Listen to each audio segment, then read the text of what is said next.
Hello everyone, welcome back to my channel study with Jyoti. तो आज हम डिस्कस करेंगे गुप्त काल से रिलेटेड कुछ महत्वपूर्ण बिंदु। इससे पहले मैंने गुप्त काल से रिलेटेड पार्ट फर्स्ट बनाया है, जिसमें मैंने जो गुप्त काल के प्रमुख शासक हैं उनके बारे में डिटेल से बताया है। अगर आपने वह वीडियो नहीं देखा तो आप उस वीडियो को देख सकते हो। उसका लिंक मैं कमेंट बॉक्स में दे दूँगी, आप वहाँ से जा करके देख सकते हो। उस वीडियो को देखने के बाद अगर आप इस वीडियो को देखते हो तो आपको और भी अच्छे समझ आएगा। तो शुरू कर लेते हैं। फर्स्ट है इसमें गुप्तकालीन प्रशासन, यानी किस प्रकार का गुप्त काल में प्रशासन व्यवस्था थी। तो फर्स्ट है इसमें गुप्त साम्राज्य का जो शासन था वो सम्राट में केंद्रित था। नेक्स्ट है गुप्त काल में मंत्रियों का पद वंशानुगत था, यानी कि वंश के अनुसार चलता था। नेक्स्ट है साम्राज्य के मुख्य पदों पर काम करने वाले अधिकारियों को कुमारामात्य कहते हैं। बहुत ही इंपॉर्टेंट है, एग्जाम में पूछ लिया जाता है कि कुमारामात्य किसे कहते हैं, और ये आया हुआ भी है। तो जो साम्राज्य में जो मुख्य पदों पर कार्य करते हैं अधिकारी, तो उनको ही कुमारामात्य कहते हैं। नेक्स्ट है गुप्त काल में नकद कर को हिरण्य कर कहा जाता था। अब देखते हैं नेक्स्ट। तो इसमें है फर्स्ट, चंद्रगुप्त द्वितीय ने गुप्त सम्राटों में सर्वप्रथम चांदी के सिक्के जारी किए, यानी कि जो सबसे पहले चांदी के सिक्के जारी किए गुप्त वंश में वो चंद्रगुप्त द्वितीय ने जारी किए। ये इन्होंने इसलिए जारी किए थे, इन्होंने शकों को हराया था, तो शकों को हराने के उपलक्ष्य में ही इन्होंने चांदी के सिक्के जारी किए थे। नेक्स्ट है गुप्तकालीन स्वर्ण मुद्रा को दिनार कहा जाता था, यानी कि जो सोने के सिक्के हैं ये चंद्रगुप्त प्रथम ने जारी किए थे, तो जिनको दिनार कहा जाता था। नेक्स्ट है गुप्त काल में ही सती प्रथा का प्रथम अभिलेखीय प्रमाण एरन से प्राप्त हुआ, यानी कि जो सती प्रथा के बारे में पता चला ये प्रथम अभिलेखीय प्रमाण एरन से पता चला।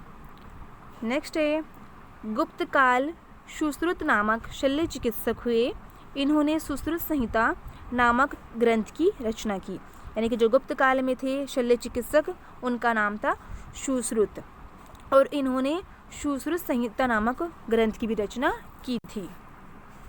नेक्स्ट इसमें दशमलव पद्धति का विकास गुप्त काल में ही हुआ।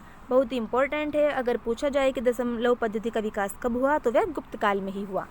नेक्स्ट है प्राचीन ग्रंथों में रेशम के लिए कोशेय शब्द का प्रयोग किया जाता था। नेक्स्ट है गुप्त काल में शतरंज का खेल उद्भूत हुआ, इस समय इस खेल को चतुरंग के नाम से जाना जाता था।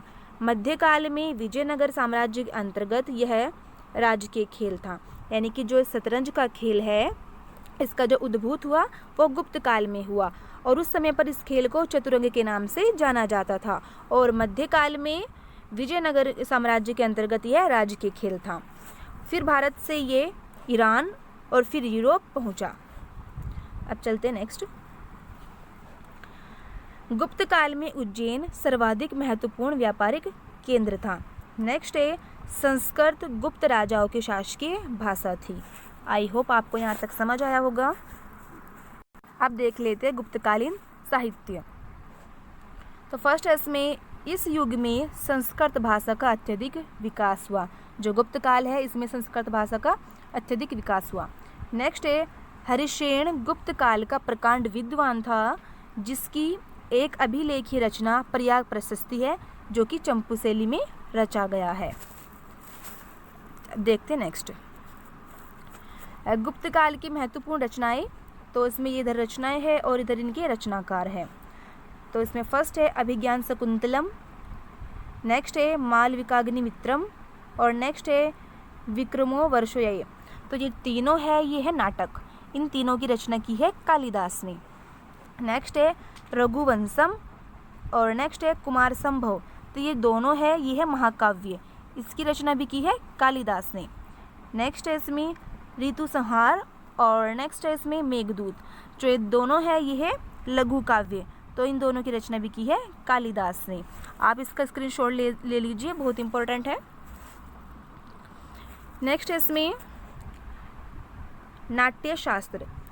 जो नाट्य शास्त्र है इसकी रचना की है भरत मुनि ने। नेक्स्ट है मुद्रा राक्षस। तो तो जो मुद्रा राक्षस है और देवी चंद्रगुप्तम है, ये दोनों लिखी है विशाखा दत्त ने। नेक्स्ट है काव्य दर्शन और नेक्स्ट है 10 कुमार चरित, ये दोनों लिखी है दंडीन ने। नेक्स्ट है इसमें स्वपनवास दत्ता वे चारुदत्ता और नेक्स्ट है उरुभंग, तो ये तीनों लिखे हैं भाष ने। नेक्स्ट है किराता जूर्नियम और जो किराता जूर्नियम है ये लिखा है भारवी ने। नेक्स्ट है योगाचर, तो योगाचर लिखा है असंग ने। नेक्स्ट है रावणवध, रावणवध लिखा है वत्स भट्टी ने।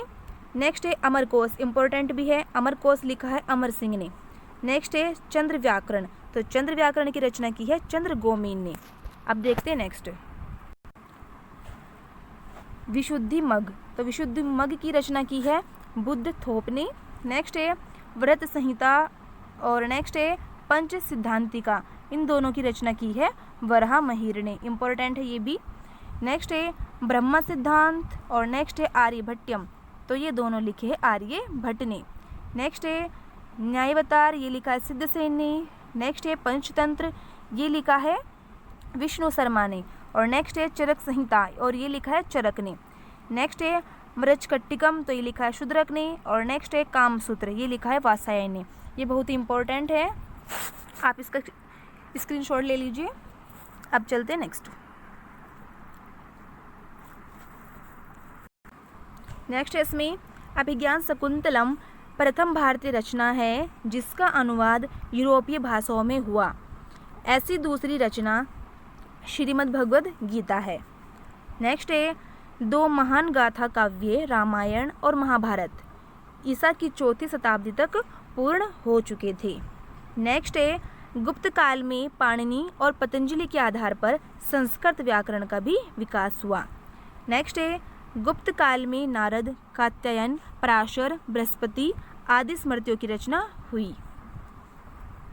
देखते हैं नेक्स्ट गुप्त काल में विज्ञान और प्रौद्योगिकी क्या था। तो इसमें फर्स्ट पॉइंट है गणित के क्षेत्र में इसका महत्वपूर्ण ग्रंथ आर्यभट्टीय है। इसके रचयिता आर्यभट्ट है, ये पाटलिपुत्र के रहने वाले थे। नेक्स्ट है आर्यभट्ट को गुप्त काल का सबसे महान वैज्ञानिक, गणितज्ञ व ज्योतिष माना जाता है। इन्होंने अपने ग्रंथ आर्यभट्टीय में यह प्रमाणित किया है कि पृथ्वी गोल है जो अपनी धुरी के चारों ओर परिभ्रमण करती है तथा इसी के कारण ग्रहण लगता है। कि जो इन्होंने अपना ये ग्रंथ लिखा था आर्यभट्टीय, तो इसमें बताया था इन्होंने कि जो पृथ्वी है वह गोल है और अपनी धुरी के चारों ओर परिभ्रमण करती है और जिसी के कारण ग्रहण लगते हैं, जैसे कि चंद्र ग्रहण, सूर्य ग्रहण, इस तरह से।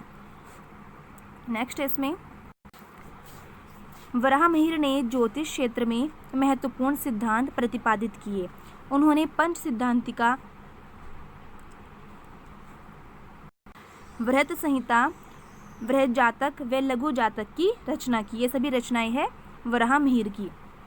नेक्स्ट है नागार्जुन रसायन व धातु विज्ञान के विख्यात ज्ञाता थे। जो नागार्जुन है ये रसायन के और धातु विज्ञान के विख्यात ज्ञाता थे। नेक्स्ट है पारा का आविष्कार भी इसी समय में हुआ। इसी समय से मतलब यानी कि गुप्त काल में। आयुर्वेद के सबसे प्रसिद्ध विद्वान धन्वंतरी थे जो चंद्रगुप्त द्वितीय के यानी कि विक्रमादित्य के दरबारी थे। नेक्स्ट है शल्य चिकित्सा शास्त्र के आदि प्रवर्तक सुश्रुत और नागार्जुन इन्हीं परंपरा के विद्वान थे।